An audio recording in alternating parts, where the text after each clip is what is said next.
this super chat here is, what do you think of the NXT-TNA collaboration? Do you think maybe this collaboration is just a way to kind of like ease into this transition of having NXT kind of absorb TNA? Maybe, but it also makes sense for WWE. I mean, because they're establishing that the third tier brand. You know that now after AEW there's a drop and then it goes to TNA as being an alternative. Well, they've established that as less than neck and neck with their Proving Ground League, so it's great branding for them. Right. That's a good point. Did Jordan Grace win at the weekend?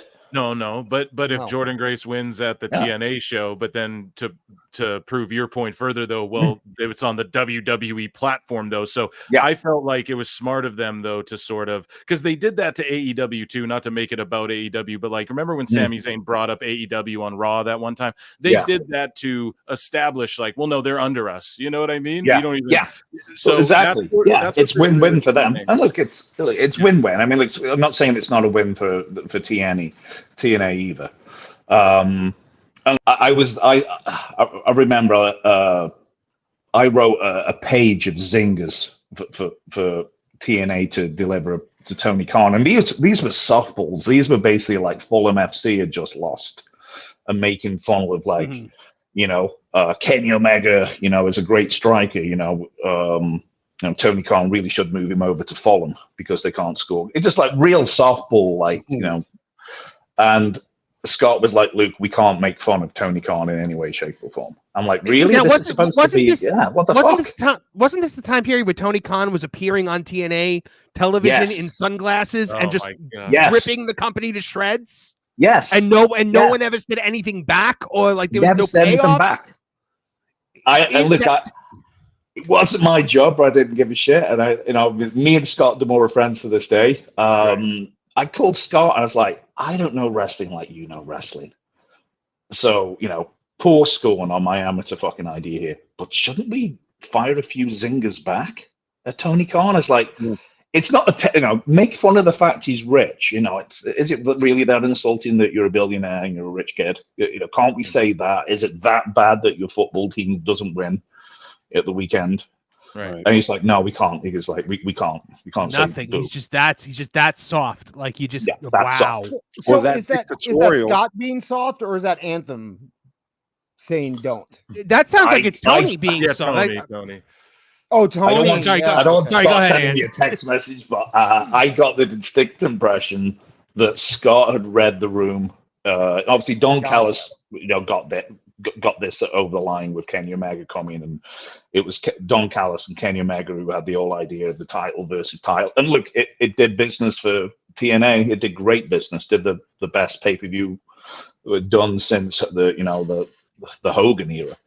But Scotty was very good at reading people, and he said like, no zingers back. So with Scott, you know Scott specifically. Since he got fired, there's been a lot of talk in the IWC space that he should go to work for Tony. I didn't think Scott would see. Scott seems like the kind of guy that knows that he'd go to work for Tony and kind of not do anything, right? I by the way, I met Scott way back in the day, like early TNA days. So I had a few I was a regular around, there a little bit. So I know him from way back then, a little bit, not like you, obviously, but when he was like managing Team Canada, but I always got the feeling that Scott wouldn't do that, and that if he was going to do anything else, it would be something he would be betting on himself type of thing. Would you agree with that? Do you think he has that ambition, or do you think he would go to work for a TNA or a WWE or someplace like that? I think he would. Look, the thing is, Scott. I mean, you can thank Kevin Nash and Don Callis for outing him, but Scott's got money like Scrooge McDuck's got fucking money. All right, like Scott's, really? Yeah, Scott's not just rich. Scott's wealthy. All right, like I think he owns like half of Windsor. The city. I think he built half of it. Is it like family money though, or like did he just? Okay, he just save his money very well.